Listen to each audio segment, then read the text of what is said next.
Olá, seja bem-vindo ao programa Ação Nacional. O Ministério do Trabalho e Emprego resgatou de janeiro a março deste ano cerca de 1.000 pessoas vítimas de trabalho análogo à escravidão, um recorde para um primeiro trimestre em 15 anos. E para tratar desse assunto, a Ação Nacional recebe a advogada trabalhista Fernanda Mael. Boa noite, Fernanda. Obrigado pela sua presença aqui com a gente. Tudo bem? Tudo bem. Olha, vamos falar um pouquinho, para a gente começar, vamos explicar essa diferença entre trabalho escravo e trabalho análogo ao do escravo.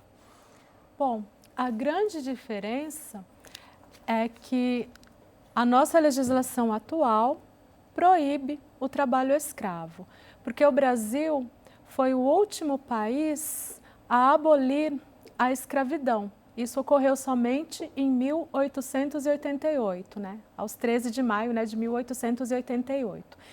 Então, no período do Brasil colônia, a escravidão ela era permitida pelo Estado e depois ela passou a ser proibida.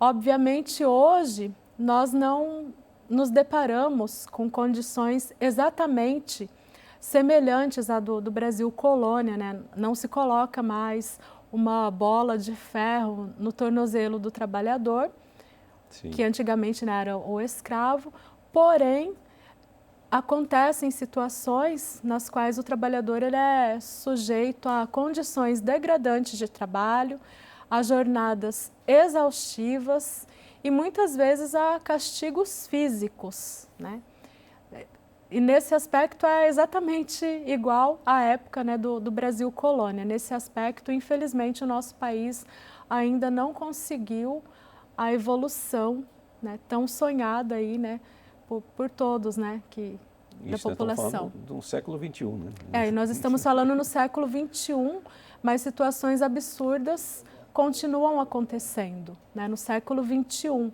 que as pessoas, elas, muitas vezes pela questão do desemprego, enfim, outras questões sociais, elas acabam se sujeitando a trabalhos análogos à escravidão. E muitas vezes elas são iludidas também, porque o tomador desse serviço, ele não vira para o trabalhador e diz, olha, eu vou te contratar e você vai trabalhar em regime de trabalho análogo à escravidão. Não, ele vai fazer uma outra promessa e quando o trabalhador chega no local é que ele tem ciência daquela condição degradante de trabalho. E como é que funciona isso, Fernanda? Vamos dar um exemplo aqui mais, como é que fala? Para as pessoas poderem entender, Vamos dar um exemplo para a gente poder, que as pessoas se situem. Por exemplo, existe aqui um primeiro caso de resgate que este ano foi registrado no estado de São Paulo, na cidade de Pirangui, que é interior aqui paulista. Foram Sim. 32 trabalhadores que atuavam na produção de cana-de-açúcar, moravam em alojamentos em situações degradantes e eram impedidos de deixar o local. Esses fatos já caracterizam uma condição semelhante à escravidão. Nós estamos falando que isso daí é um trabalho análogo à escravidão. À escravidão? Geralmente, caracteriza, pela situação que você acabou de narrar, se a pessoa fica no alojamento, se ela é submetida a jornadas exaustivas, em especial nesse setor aí, de produção aí de açúcar, que o agronegócio no Brasil é o responsável pelo acontecimento assim, do trabalho escravo em grande proporção. É lógico que nós temos nas cidades, por exemplo, as indústrias têxteis também respondem por várias contratações de trabalho análogo à escravidão. Tem outros setores, mas no agronegócio é mais recorrente. Porque geralmente uma fazenda fica num lugar distante. São fatores que facilitam, é mais difícil para o Estado conseguir fiscalizar, porque o Brasil tem dimensões continentais, então é mais difícil chegar numa fazenda do que numa indústria, numa determinada cidade, e acontece bastante.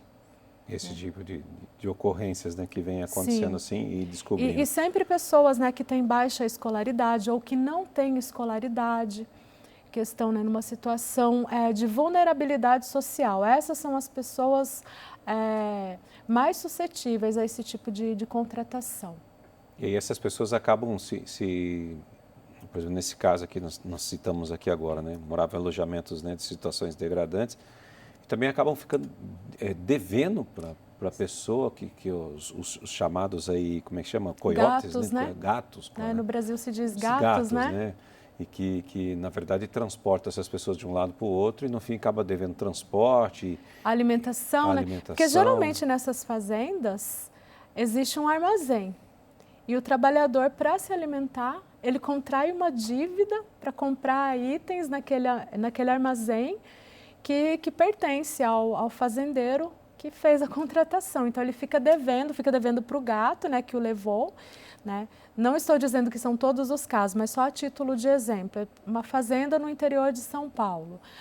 O gato vai ao Nordeste, num determinado estado do Nordeste, e faz as contratações. Aí traz, né, os trabalhadores, e aí esses trabalhadores, eles devem para o gato, aí eles chegam na fazenda, geralmente eles devem para o armazém também, né? É uma coisa absurda, né? Além da pessoa estar sendo vítima de um crime, porque é crime, está previsto, né, no artigo 149 do Código Penal, a pessoa ainda pensa que está devendo para aquele fazendeiro, para aquele empregador, né, que a contratou. Sim. Bom, no Rio de Janeiro, nós vamos dar um exemplo aqui. A Justiça Federal autorizou uma operação contra o trabalho análogo à escravidão no final do mês de março. Durante a ação da polícia, foram resgatadas 19 pessoas que trabalhavam em uma fábrica clandestina de cigarros em Duque de Caxias. Vamos acompanhar isso. Segundo a Polícia Federal, a fábrica em Duque de Caxias tinha grande capacidade de produção e era responsável pela distribuição de cigarros falsificados em todo o estado. Os 19 trabalhadores resgatados viviam na própria fábrica, sem condições de higiene, e eram forçados a trabalhar 12 horas por dia, 7 dias por semana. Eles foram trazidos do Paraguai e não recebiam salários. Ainda segundo a Polícia Federal, até o momento ninguém foi preso. Os envolvidos poderão responder pelos crimes de tráfico de pessoas, redução à condição análoga à escravidão, fraude no comércio e sonegação. A gente pode ver aí nesse exemplo, né, que, bom, além dos trabalhadores, sempre tem uma contravenção junto, né? Sim. Sempre tem algo que está ali, cigarro clandestino, é alguma coisa desse tipo, né, que de alguma forma está associada a esse trabalho. Ou não, né? Porque, por exemplo, na produção de açúcar, na produção de álcool. Nesse caso, sim. Ou na produção de alguns itens, né, relacionados à alimentação, café, por exemplo, né, na produção do café, ou mesmo na produção de vinhos, não são indústrias ou fazendas clandestinas, porém elas fazem esse tipo de contratação muitas vezes. É comum nos grandes centros estar vinculado a outro tipo de crime, como, por exemplo, esse da reportagem, né, uma fábrica clandestina de cigarros, né? E aí já envolve, né, além do trabalho análogo à escravidão, aí já acontece um concurso de crimes. Porque daí já tem um crime também do cigarro clandestino. Né? Exatamente, né? Existiu toda uma infração, né, ao ordenamento jurídico, né? Porque para a pessoa abrir uma fábrica de cigarro, eu não conheço, né, a legislação nesse aspecto, mas ela precisa de várias licenças, né, para fazer isso, né? Os contrabandos de cigarro que muito se vêem do Paraguai, né? No caso aí eram pessoas do Paraguai. Era uma fábrica, né? E provavelmente contrataram esses trabalhadores do Paraguai, porque lá também, né, assim como o Brasil, é um país, né, com muitos problemas sociais, né? Então tem muitas pessoas vulneráveis. E talvez, até não foi mencionado na reportagem, mas talvez até pessoas que tivessem já alguma experiência, né, na confecção aí de cigarros. Pode ser que eles tenham usado isso também, né? Não sei se veio ao... Mas enfim, né? Pela questão da vulnerabilidade social, né? Então, eu até ia falar assim aí, quais são os tipos de pessoas que são mais propensas a cair nessas armadilhas? As pessoas em primeiríssimo lugar, pessoa sem dinheiro. Porque se a pessoa está numa situação de miséria, se a pessoa está passando fome ou privação, né, de uma alimentação digna, essa pessoa ela está sujeita a várias coisas ruins. E a falta de instrução também, a falta de formação, né? Porque no Brasil, por exemplo, a nossa educação ainda é muito precária. As pessoas elas não têm conhecimento sobre o direito delas. Então, juntando isso daí com a questão, né, da miséria, da escassez de trabalho, da escassez de recursos, né? Só a título de exemplo, uma pessoa mora, não vou sair do estado de São Paulo para não mora numa cidade pequena do estado de São Paulo, ela está sem emprego, né? Ela não tem uma alimentação digna. Aí surge um gato ou um capataz, um agenciador, né, que faz uma promessa. Ela precisa, ela vai sem saber, né, o tipo de trabalho que ela terá que fazer e sem saber que ela será vítima, né, do trabalho escravo. Então, é a falta de educação, né, a falta de escolaridade ou a escolaridade muito baixa e também a necessidade econômica. Ela vai em busca do emprego, na verdade. Ela quer, na verdade, né, o trabalhador, né, ele quer prover o seu sustento, né, ele quer se alimentar, e acaba sendo enganada, ele na quer, verdade, né, no meio do caminho. ter condições, né? E por desespero, né, porque deve ser muito difícil também para uma pessoa sair, né, da casa dela, né, do núcleo familiar dela, enfim, da cidade na qual ela tem os amigos, e ir para uma outra cidade. Se a pessoa faz isso é porque ela está precisando bastante e fala, olha, você vai ficar num alojamento. Mas na maioria das vezes ela não imagina que ela vai ficar num alojamento, às vezes sem ter uma cama limpa, sem ter um banheiro para usar, um banheiro adequado, sem ter um lugar limpo, né? Sem uma alimentação adequada, sem o mínimo que todo ser humano precisa. Entendi. Bom, a Fernanda está falando bastante aqui sobre essa questão, nós estamos discutindo aqui o gato, o agenciador. Só para explicar um pouquinho mais para vocês, para vocês terem um complemento das informações, as vítimas já começaram a trabalhar com uma dívida, no caso aí do pirangui, que a gente falou aqui, né? Os aliciadores, que são chamados gatos, né? Eles cobravam aí R$320 de cada trabalhador para transportá-los da usina, né, do local de trabalho, até o alojamento, que dá 20 minutos de viagem. Eles viajavam em vans clandestinas e também as vítimas não tinham como custear a própria alimentação. Com as chuvas, não trabalhavam e também não recebiam pagamento, porque se recebia só se trabalhava. A dívida, então, só aumentava, né? Então, aí, no caso, é um desprezo à dignidade humana, mas a humilhação que a pessoa também está passando, né? Sim. Porque ainda tem mais isso, né? Se a pessoa trabalha, ela ganha por diária, né? Sim, ganha por diária. Choveu hoje, não ganha nada. Não ganha nada. E tudo isso se torna um círculo, né? A pessoa, ela sai, por exemplo, da cidade dela hoje, aí ela contrai, já sai, né, com essa dívida, né? Ela contrai uma dívida. Aí, suponhamos, ela chega no local dela, lá no destino dela amanhã, e chove, aí essa dívida aumenta, ela não consegue romper, né, com essa situação. É muito difícil para ela romper. Geralmente, as denúncias, elas são feitas, né, por pessoas, né, que ficam sabendo, né, desses casos, ou pelos próprios trabalhadores, quando eles conseguem fugir, né, ou às vezes em alguma ação de fiscalização, né?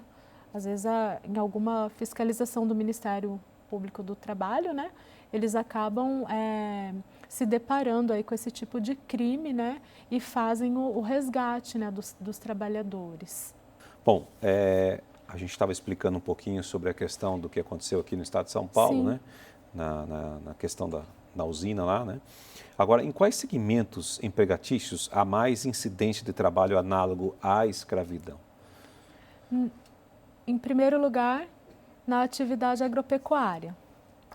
Também na produção de carvão, acontece bastante esse tipo de crime. No extrativismo, os garimpos, né, que ainda existem garimpos clandestinos, inclusive no Brasil. e nas indústrias têxteis. E hoje também nós poderíamos incluir na indústria da moda, porque foram vários casos em São Paulo boliviano, não era de trabalhadores bolivianos resgatados em condição análoga da escravidão. Que trabalhava dessa forma, né? Que também Sim, vinham da mesma forma. Vinham, né, com promessa de emprego, né, que a Bolívia é um país, né, com graves problemas sociais.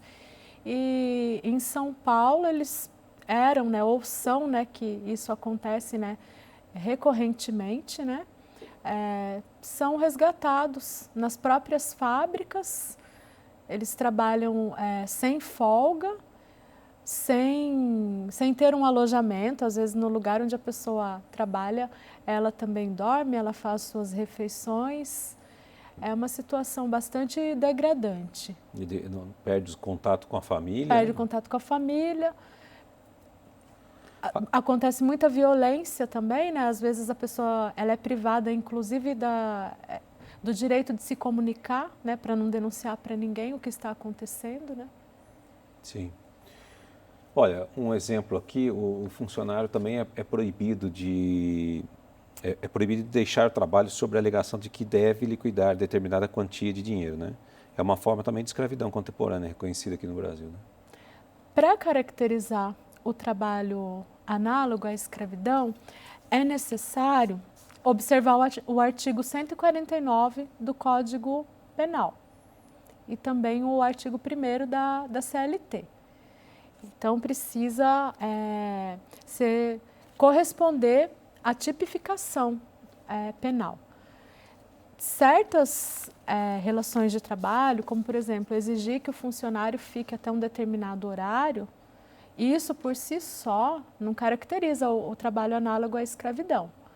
São outros problemas, né, que, caso a pessoa leve para o judiciário resolver, o juiz do trabalho fará análise, né, do caso concreto e certamente sentenciará da maneira, né, correta. Porque tem também a legislação, né, trabalhista, então nem tudo aquilo que fere a legislação trabalhista pode ser considerado trabalho análogo à escravidão, porque na realidade o trabalho análogo à escravidão ele é um crime, né? E para caracterizar esse crime precisa preencher os elementos que o nosso legislador estabeleceu. Tá. E o que diz no Código do Trabalhador? Como é que deve ser? Para a gente poder assim dar uma exemplificada, né? Bom, quais seriam os, vamos dizer, entre aspas, os mandamentos, né? Aqui o artigo 149 do Código Penal, farei a leitura. Ele diz o seguinte: reduzir alguém à condição análoga à de escravo, quer submetendo a trabalhos forçados ou a jornada exaustiva, quer sujeitando-o a condições degradantes de trabalho, quer restringindo por qualquer meio sua locomoção em razão de dívida contraída com o empregador ou preposto. A pena para esse crime é reclusão de 2 a 8 anos e multa, além da pena correspondente à violência.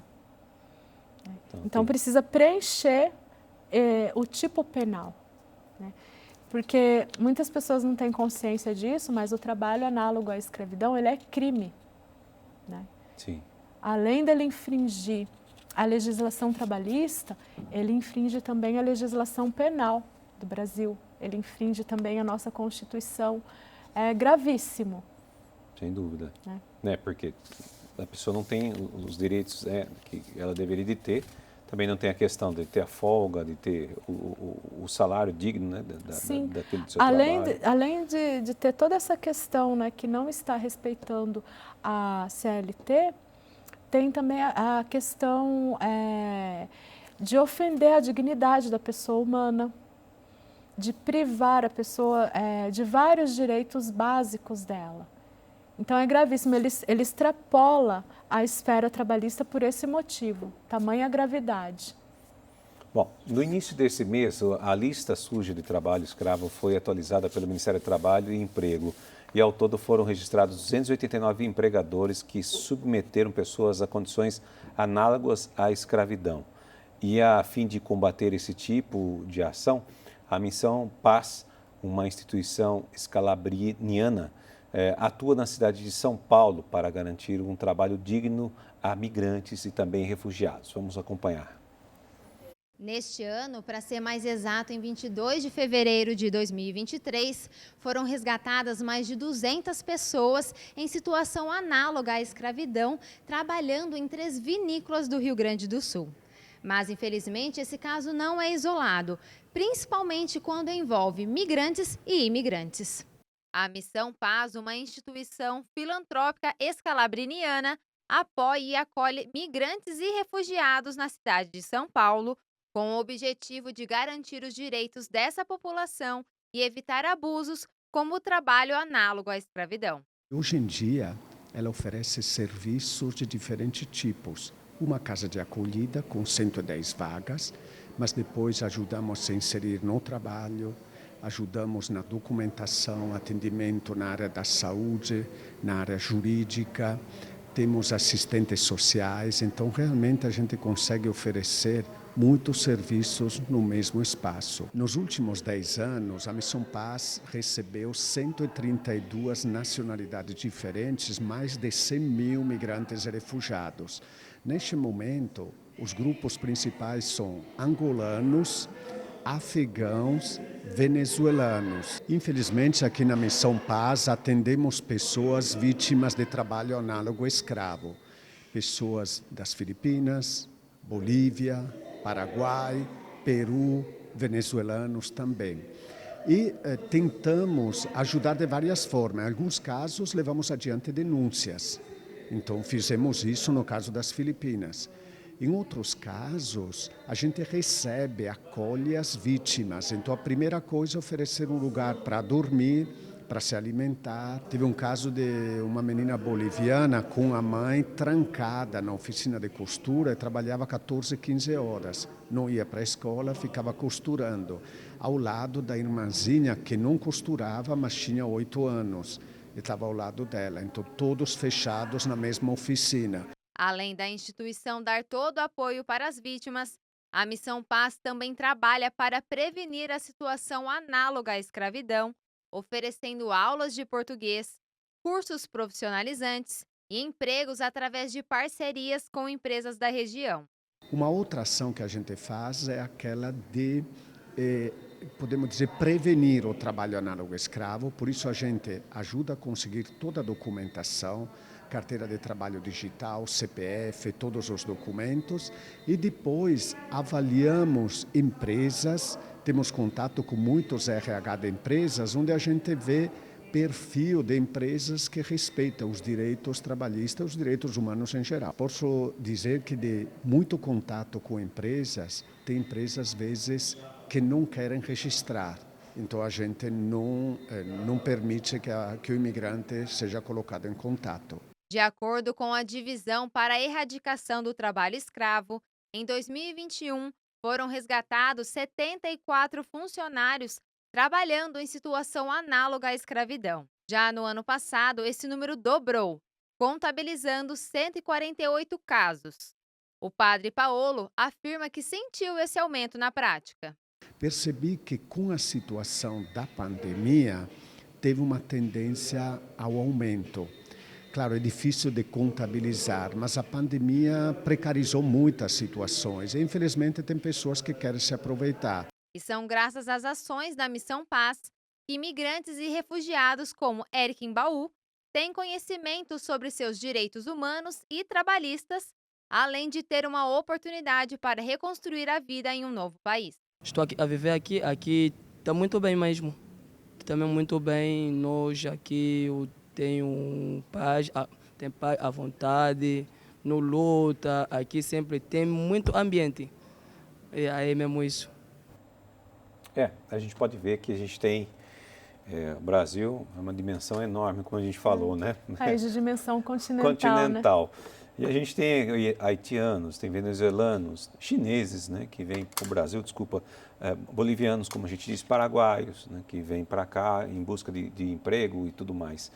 Muitas vezes a gente pode perceber ali que uma das grandes dificuldades, inclusive, que essas pessoas enfrentam é a questão do idioma, né? Sim. Haitianos falam franceses, né? Falam francês, eu acho que se eu não me engano. Falam castelhano, chinês, então mandarim, né? mais difícil ainda de você se comunicar com essas pessoas. É um outro fator que dificulta, né? A vida dessas pessoas. Como é que essa pessoa vai pedir socorro em Exatamente, mandarim para alguém que está na rua? Até ela ser compreendida, né, é muito difícil, até ela explicar o que está acontecendo, né? Para essa pessoa se fazer ouvir é mais difícil ainda, né, que para o trabalhador brasileiro, né, que fala português. Então é um outro fator, né, que agrava bastante a situação, né? Não falar o idioma. Isso agrava muito mais ainda. Muito mais. A gente viu que esse trabalho que eles desenvolvem aí, né, a missão Paz, eles ensinam a língua portuguesa para essas pessoas, né, que estão nessa situação. Né? É que saber o idioma, né, é essencial, né, é imprescindível. Básico, se né? você mora em outro país, ou não vou nem falar a questão de passeio, mas se você mora em outro país, é imprescindível que você fale, que você compreenda aquele idioma e que você se faça compreender, né? Senão a pessoa se isola, né? Então imagine uma pessoa dessas trabalhando em condição análoga à escravidão, ela não saberá pedir socorro, será muito difícil para ela encontrar alguém que a entenda, né? Que saiba a situação pela qual ela está passando. A gente mostrou um vídeo aqui que é muito interessante, um trabalho Missão Paz, que ocorre lá em São Paulo, e é uma instituição, né, escalabriniana, e eles atendem essas pessoas migrantes que são vítimas desses trabalhos escravos e tudo mais. Uma questão que nos chamou a atenção é que o padre lá citou a questão da pandemia. A pandemia, eu acho que ela agravou mais essa situação ainda desse trabalho análogo à escravidão? Sim, agravou porque o desemprego aumentou e, consequentemente, a vulnerabilidade social. E, além disso, né, nós temos outros fatores, né, que pioraram, né, a qualidade de vida da população, né? Isso falando, né, economicamente, né, financeiramente, né? Porque a pessoa hoje, ganhando o mesmo X que ela ganhava, por exemplo, há 5, 6 anos atrás, ela não consegue comprar as mesmas coisas, né? Porque teve inflação nesse período. Sim. E a pessoa desempregada, ela está numa situação pior ainda, muitas vezes com dívidas e sem trabalho. E a pandemia, infelizmente, além das perdas irreparáveis, né, das perdas humanas, né, irreparáveis, ela trouxe também perdas para inúmeros segmentos da economia. É lógico que alguns setores ganharam, né, como em toda situação, sempre há, né, um outro setor que consiga crescer, né? Mas, de modo geral, a nossa economia piorou bastante, né? Basta a pessoa observar nas ruas a quantidade, né, de lojas, de diversas empresas fechadas. Então, a pandemia, nesse ponto, ela está gerando desemprego e, consequentemente, aumentando a vulnerabilidade, que é um prato cheio aí para esses contratadores que são mal intencionados. Que vem com uma proposta de emprego que, na verdade, não existe. Né? A pessoa que às vezes era pobre ficou mais pobre ainda e mais vulnerável, né? Mais desesperada, né? Tá. E como esses trabalhadores, eles podem identificar que estão sendo submetidos a essas condições de trabalho? Trabalhos forçados, jornadas de trabalho exaustivas, inexistência de folga, alimentação inadequada, são vários fatores. Ou falta até de alimentação. Ou falta de alimentação, exatamente. Ou falta de alimentação, né? E é que, infelizmente, esses trabalhadores, assim, de modo geral, eles não têm consciência. Muitas vezes eles estão sendo sujeitos ao trabalho análogo à escravidão e eles não têm consciência da gravidade do que está acontecendo. Tamanha, né, a dureza da vida dessas pessoas, né? Elas vêm de uma situação ruim e muitas vezes elas não conseguem ter consciência de que aquilo caracteriza trabalho análogo à escravidão. Né? Exceto quando acontece, por exemplo, um castigo físico, né? Aí ela se conscientiza da gravidade, mas, por exemplo, se você observar, a maioria dos trabalhadores, você está um outro segmento, a construção civil, levam uma pessoa para um alojamento, a pessoa fica trabalhando na obra, tipo, por exemplo, das 5 horas da manhã até as 8 horas da noite, e ela acha aquilo normal, né? Ela pensa que é normal. Porque talvez onde ela vivia, talvez ela vivia no campo, sei lá, não sabemos o que acontecia com ela. Ela não tem noção, conhecimento, né? Ela não tem noção. E muitas vezes os próprios gatos aí, né, essas pessoas que agenciam. Eles, na realidade, eles escolhem as vítimas desse crime. Eles pressionam a pessoa, né, vitimando ela dessa forma. Como... Lá você vive, lá se passava fome, aqui, não sei o quê. Sim, é como todo criminoso, né, costuma agir, né? Ele escolhe as vítimas. Então, por exemplo, se a pessoa quer contratar, entre aspas, né, fazer uma contratação e se essa contratação nos moldes aí, por assim dizer, do trabalho análogo à escravidão, ela não vai buscar trabalhadores que tenham alguma instrução, que tenham alguma condição. Não, ela já vai naqueles locais ali que ela sabe que são propensos, nos locais que tem pessoas vulneráveis. Entendi. Eles também já conhecem, né, a dinâmica, né, das contratações. E essas pessoas, elas recebem até ameaça de morte? Tem relatos disso? Muitas recebem, sim, né, muitas recebem. Né? Por exemplo, a pessoa é coagida, né? Ou é ameaçada. Né? Olha, se você sair daqui e contar, eu vou te matar ou vou te bater, enfim. São várias... se você não pagar a minha dívida, eu vou te matar, eu vou te matar, sim, tem ameaça. De morte. É um ambiente bastante hostil, né?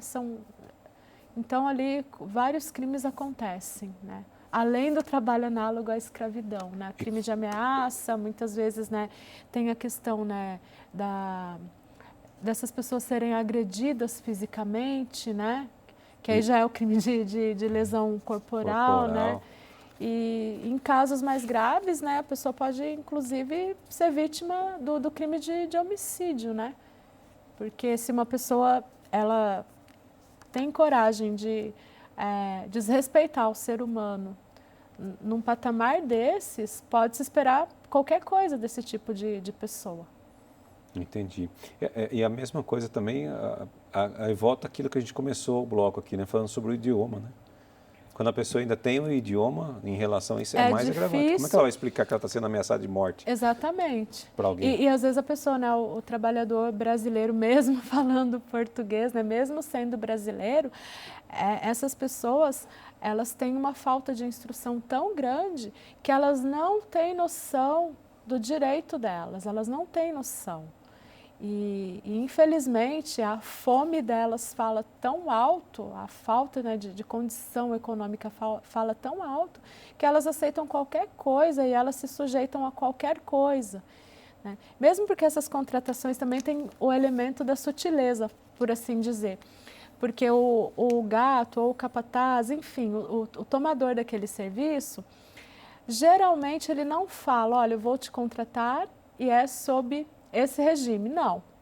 Ela faz uma promessa, ela ilude, aí a pessoa já está sugestionável a acreditar, né? Porque ela vem de uma situação de miséria, muitas vezes absoluta, e ela acaba acreditando. Aí, por não ter conhecimento do seu direito enquanto trabalhador, essa pessoa se sujeita a jornadas exaustivas, enfim, a permanência num local inadequado. Muitas vezes ela tem o direito de ir e vir dela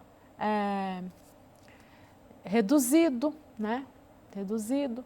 Então, são várias irregularidades e o trabalhador ele não se dá conta disso pela falta de escolaridade. E isso também é um fator que acaba gerando violência, né?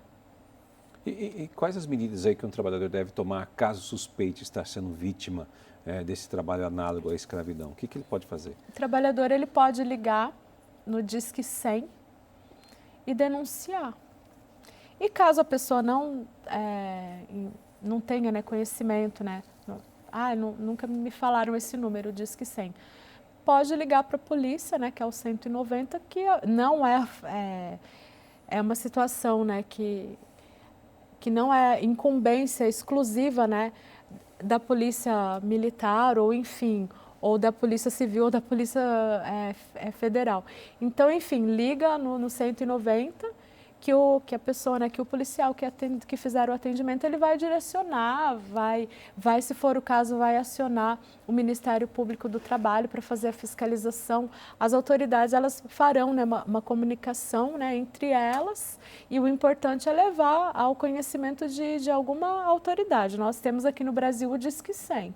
Se a pessoa não souber, né, da existência do Disque 100, liga para o 190, relate que com certeza o policial ou a policial militar que fizer o atendimento dará um direcionamento para essa pessoa. Em qualquer localidade do Brasil, posso em qualquer localidade. Disque 100. Né, se a pessoa buscar auxílio da polícia, ou se ela entrar, por exemplo, numa delegacia da Polícia Civil, não é a alçada, né, da Polícia Civil, porém, essa pessoa terá um direcionamento para resolver o problema dela. É encaminhado para um delegado. Sim, eles vão encaminhar para o Ministério Público do Trabalho, né?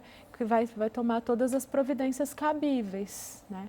E tem muitas cidades, né, menores que a pessoa tem que recorrer à polícia mesmo, à polícia militar ou à polícia civil, que às vezes não tem, por exemplo, o Ministério Público do Trabalho naquela cidade. Aí é lógico, quem vai fazer todo esse trabalho é o Ministério Público do Trabalho e, enfim, é a Justiça do Trabalho.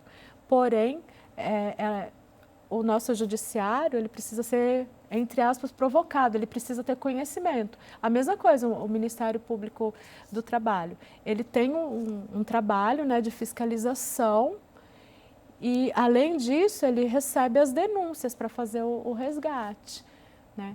Seria excelente se no Brasil tivéssemos mais fiscalização nessa área, mas ainda é um número pequeno de profissionais atuando. O tamanho do país, né? E o Brasil é enorme, né? É um país com dimensões continentais.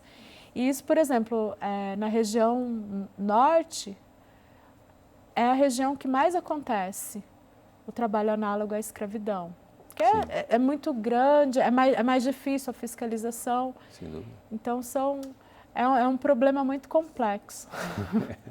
É regional mesmo. Esses estados, eles ficam na região norte em função, né, da facilidade que esses agenciadores têm na região norte, que são estados, né, com um território muito extenso, tem uma extensão territorial muito grande e tudo isso facilita a ocorrência, né, do crime de trabalho análogo à escravidão. E também um outro fator, além da extensão, né, territorial, que isso dificulta a fiscalização, né, das nossas autoridades, é a vulnerabilidade social, que são pessoas, né, muito pobres, que não têm recursos, né? Isso, os ribeirinhos. Imagina, às vezes tem ribeirinho que nunca foi à escola, que é analfabeto e que não teve contato com outras pessoas, ele não conhece os direitos dele de modo algum. Ele não tem... É estranho pensar isso, né, no século XXI, mas tem pessoas, né, ribeirinhas que nunca assistiram um programa de televisão, não conhecem ainda a televisão, menos ainda, né, a internet. Então, são pessoas que elas ficam isoladas, elas não têm informação, é muito mais propício, né? Para que sofram esse tipo para que sejam vítimas, né? Porque, na verdade, são vítimas de um crime. né? Exatamente. Elas não conhecem, então ali reúne as condições para que isso ocorra. Não que não ocorra também nas outras regiões. Na região sudeste também acontece, né? Que foram até mencionados casos, né, em Sim. fábricas de cigarro no Rio de Janeiro, confecções em São Paulo. Acontece também na região sul, enfim, acontece na região centro-oeste, porém na região nordeste, né, mas na região norte é mais propício. Sim. Bom, gente, a Comissão de Direitos Humanos da Câmara promoveu no mês de março um debate sobre o aumento de casos de trabalho análogo à escravidão. Para os debatedores, uma das razões é o sucateamento da estrutura de fiscalização do governo e também o fato de atualmente o Brasil ter o menor quadro de auditores fiscais do trabalho dos últimos 30 anos. Vamos acompanhar um pouquinho. Em audiência pública da Comissão de Direitos Humanos, Minorias e Igualdade Racial, os debatedores denunciaram o sucateamento da estrutura de fiscalização trabalhista do governo. Essa situação seria responsável pelo aumento dos casos de trabalho análogo à escravidão nos últimos anos. É uma coisa extremamente grave, inclusive a curva ascendente que nos últimos anos a gente teve aí de violações de trabalhadores nessa situação análoga à escravidão. Houve, por parte do Estado brasileiro, uma política de redução da estrutura estatal para o combate ao trabalho escravo. Nós temos hoje o menor quadro de auditores fiscais do trabalho dos últimos 30 anos. Os participantes defenderam a aprovação do projeto de lei necessário para regulamentar o artigo 243 da Constituição, que prevê a expropriação de imóveis rurais e urbanos onde for constatada a exploração de trabalho escravo. Protocolamos aqui nessa casa o PL 1102, que trata da regulamentação do artigo 243, que trata da expropriação dos bens rurais ou urbanos de pessoas, empresas que utilizam-se da mão de obra escravizada. Nós precisamos responsabilizar efetivamente estas empresas, inclusive considerando toda a cadeia produtiva, porque em nome da terceirização muitas empresas se eximem da sua responsabilidade. Só assim que essas pessoas vão brotar na consciência. Eles têm que mexer no bolso deles, no patrimônio, para nascer uma consciência de maior respeito para com o próximo. O deputado Helder Salomão diz que a cultura empresarial no Brasil favorece o desrespeito aos direitos humanos nas relações de trabalho. O ambiente no Brasil ele favorece a impunidade corporativa. Tem empresas que preferem pagar a indenização barata do que investir efetivamente para não permitir que haja exploração do trabalho e que tenha trabalho em condições análogas à escravidão. Há no setor da pecuária uma preocupação, por exemplo, de que todo gado esteja vacinado contra a febre aftosa. Então, se essas empresas têm um controle de toda a cadeia para esses fatores, por que não podem ter um controle e um monitoramento para que não haja um trabalho escravo? Pois é, está aí o debate que está sendo, que foi promovido, melhor dizendo, em março, né? Uma questão que ficou comigo aqui, assim, as empresas às vezes não tomam ciência disso ou elas têm ciência disso que está acontecendo, porque muitas vezes a alegação fala, não estava sabendo, isso estava na mão do gato. No caso seria, a sua pergunta seria se as empresas elas terceirizam o serviço e essas pessoas agem dessa forma e acabam fazendo todo esse... Na realidade, seria necessário... Ou a empresa tem ciência do que está acontecendo isso? Avaliar cada caso, né? Isso caberia às nossas autoridades, né, responsáveis, né? Essa avaliação caberia a elas. Porém, né, pressupõe-se que as empresas, muitas vezes, elas têm conhecimento disso sim. Porque, por exemplo, se é uma fazenda, o proprietário daquela fazenda, ou ainda que seja um grupo, né, que seja proprietário, eles visitam, eles têm contato com o próprio negócio. Tem que ter um controle fiscal. Então, é difícil acreditar, por exemplo, que uma pessoa a título ilustrativo, Um fazendeiro, do setor aí da produção, né, de carne, aí, ele cria gado. Aí ele tem conhecimento da quantidade de gado que ele tem no pasto, muitas vezes aquele gado tem até chip, né, porque eles, conforme o tipo do gado, né, custa muito. Ele tem conhecimento de tudo. Aí ele não tem conhecimento, por exemplo, que existe um trabalhador ali numa condição degradante. É estranho, né, esse tipo de alegação, no sentido que o empresário, enfim, que o fazendeiro desconhecia, ela é estranha, né? E como pode ser feitas essas fiscalizações para evitar esse tipo de exploração? Como é que seria isso? Bom, infelizmente, né, seria necessário que aumentasse o quadro, né, de auditores fiscais no Brasil, né, para que eles pudessem intensificar os trabalhos que já vêm sendo feitos, né? É importante frisar isso, que as nossas autoridades, elas tomam sim providências, porém, em função de ser um quadro pequeno, essas providências, elas precisam, né, urgentemente de uma intensificação. Né? Seria mais mesmo a fiscalização? A fiscalização e, se fosse para banir mesmo, né, pensando nesse aspecto, seria a questão, né, de melhorar, né, a nossa educação, de ensinar para as pessoas quais são os direitos dela, né, que falta muito isso, né, na questão mesmo da formação, né, da escolaridade. Se as pessoas elas tivessem o mínimo de escolaridade, provavelmente elas teriam consciência do trabalho análogo à escravidão. Né? E medidas mais rígidas contra essas pessoas que causam esse tipo de coisa, não seria também uma forma, uma lei mais rígida, né, de pelo prisão, projeto de lei, né, 1102, né, que está prevendo aí a expropriação, né, dos bens, né, dessas pessoas, né, que cometem esse tipo de crime.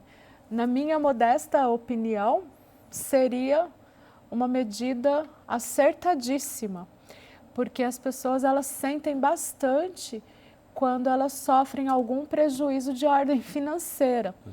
Especialmente essas pessoas, né, que contratam, né, mão de obra nessas condições degradantes, né? Enfim, é porque elas querem ter um lucro absurdo. Então, eu creio que a partir do momento que mais medidas no sentido de expropriar o patrimônio dessas pessoas, mais medidas sejam adotadas, elas terão mais receio.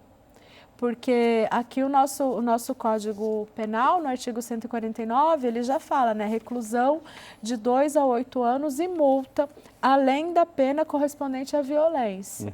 Então, se além disso, né, se a pessoa soubesse também que ela pode, por exemplo, perder a fazenda dela, a empresa, ou uma parte significativa do patrimônio, provavelmente ela pensaria melhor, né, antes de fazer esse tipo de contratação, né, que fere o princípio da dignidade da pessoa humana, enfim, que é uma coisa horrorosa. Bom, Fernanda, a gente chegou ao final do Programação Nacional. Para quem quiser entrar em contato com você... posso passar o meu WhatsApp? Pode. 169-9407-1669. Ok. Fernanda, muito obrigado pela sua participação aqui com a gente. Foi muito esclarecedor. Agradecido. E agradeço a você também que esteve com a gente até este momento aqui no Programação Nacional, que volta na semana que vem com mais um assunto a ser debatido aqui para você. Até lá.